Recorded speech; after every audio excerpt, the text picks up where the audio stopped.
You never officially apply to become part of the CIA's hidden world. It begins quietly: a conversation, a recommendation, a strange email after university, a man in a suit who somehow already knows your name. At first, it feels exciting. You tell yourself you're serving your country, protecting national security, fighting threats nobody else can see. But the deeper you climb inside the CIA, the more your old life disappears. Your friends stop asking where you work. Your family stops believing your excuses. Your phone is never truly safe. Your passport fills with fake identities. And eventually, you realize the most dangerous thing about the CIA isn't the missions. It's what the job slowly turns you into. Tonight, we're taking you through every level of life inside the CIA. Wow. From a nervous recruit to one of the invisible people shaping world events from the shadows. This, Chirac, is your life at every level of the CIA. Level 1. The recruit. You're 23 years old. Maybe you studied political science, cybersecurity, languages, engineering. Maybe you were military, or maybe you were simply smart enough to be noticed. The recruitment process feels surreal. Psychological evaluations, background investigations, polygraph tests, interviews where they ask questions designed to make you uncomfortable. They want to know everything: your weaknesses, your fears, your secrets, your loyalty. Because the CIA doesn't just hire intelligence, it studies human vulnerability. You quickly realize something unsettling. The agency already knew most things before asking: your internet history, your travel habits, your relationships. Nothing escapes modern intelligence systems. Once accepted, you disappear into training. You learn surveillance, intelligence analysis, operational security, counterintelligence, interrogation psychology. For the first time, you understand how fragile society really is. Governments spy on governments, allies spy on allies, corporations spy on everyone, and suddenly, the world feels much darker than before. But you still believe you're one of the good guys. Most recruits do. Level 2, the analyst. This is where many CIA careers begin. You don't carry a gun. You don't jump from helicopters. You sit in a secure room for 12 hours a day analyzing information that could change global politics overnight. Satellite images, intercepted communications, terrorist financing, foreign military movements. Your job is simple: find patterns before disaster happens. But the pressure is crushing. One mistake can cost lives. You begin developing strange habits: checking exits everywhere, distrusting strangers, obsessing over details, mentally profiling everyone you meet. Because intelligence work rewires your brain, you stop seeing the world emotionally. You see probabilities, threat levels, behavioral indicators. At home, your relationships suffer. You can't explain what you do. You can't discuss your stress. You live behind invisible walls, and slowly, you begin losing the ability to separate work from reality. Level 3, the field operative. Now things become dangerous. You're no longer behind a desk, you're overseas, different country, different identity, different name. You may pose as a diplomat, a businessman, a journalist, an aid worker, but beneath the cover story, you work for the CIA. Your mission is human intelligence, recruiting sources, stealing information, manipulating people. You learn one brutal truth: everyone has a price: money, ego, fear, revenge, love. The job becomes psychological warfare. Every conversation feels layered, every smile could hide betrayal, and paranoia becomes survival. You memorize escape routes, watch for tails, scan crowds automatically. Some nights you wonder, if I disappear here, would anyone even know? But the adrenaline is addictive. You're living in a world most people only see in movies, and for the first time, you feel powerful. Level 4, the spy handler. Now you control assets: foreign officials, military officers, hackers, informants, people risking their lives to feed you secrets. You become an expert manipulator, not because you're evil, but because your job requires emotional control.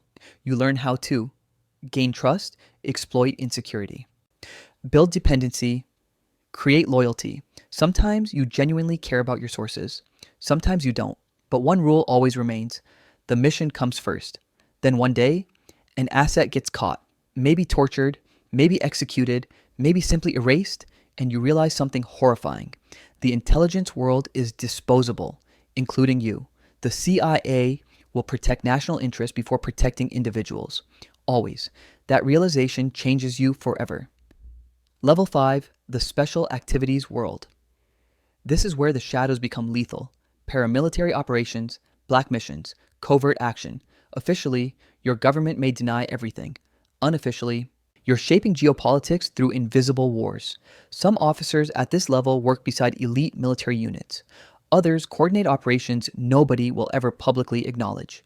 You witness coups, insurgencies, targeted operations, cyber sabotage, proxy wars, and morality becomes complicated. You start asking dangerous questions. Are we preventing chaos or creating it? But intelligence culture discourages doubt. The system rewards results, not conscience. Many officers begin emotionally disconnecting from normal society because ordinary life feels painfully naive compared to what they've seen. You stop discussing politics casually because you know how much of world history happens behind closed doors. Level 6, the Senior Intelligence Officer. At this stage, you no longer chase information. You shape operations globally. Entire networks answer to you. You manage covert missions, regional priorities, recruitment pipelines, foreign influence recruitment pipelines, foreign influence operations. The stress becomes constant. You sleep lightly, travel constantly, trust almost nobody. You've spent years living under partial deception. And now, you barely remember who you were before the agency. Your personal life is fragmented. Divorces become common. Alcohol problems become common. Isolation becomes common because secrecy slowly destroys intimacy. How do you connect deeply with someone when most of your life can never be spoken aloud? You've gained influence but lost normality, and sometimes late at night, you wonder whether the trade was worth it. Level 7, the Invisible Architect. Very few people ever reach this level. These are the individuals operating near the highest circles of intelligence power. They advise presidents, influence foreign strategy, coordinate global intelligence relationships. They understand secrets capable of changing history, and paradoxically, they often become ghosts themselves.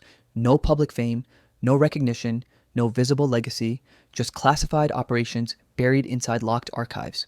By now, you understand the deepest truth of intelligence work. Power is most effective when nobody sees it. You've spent decades manipulating perception itself. Information, fear, narratives, conflicts, and eventually, you stop viewing the world like ordinary people entirely. Everything becomes strategy, even human emotion. At this point, retirement feels impossible. How do you return to normal life after decades inside secrecy? Many can't.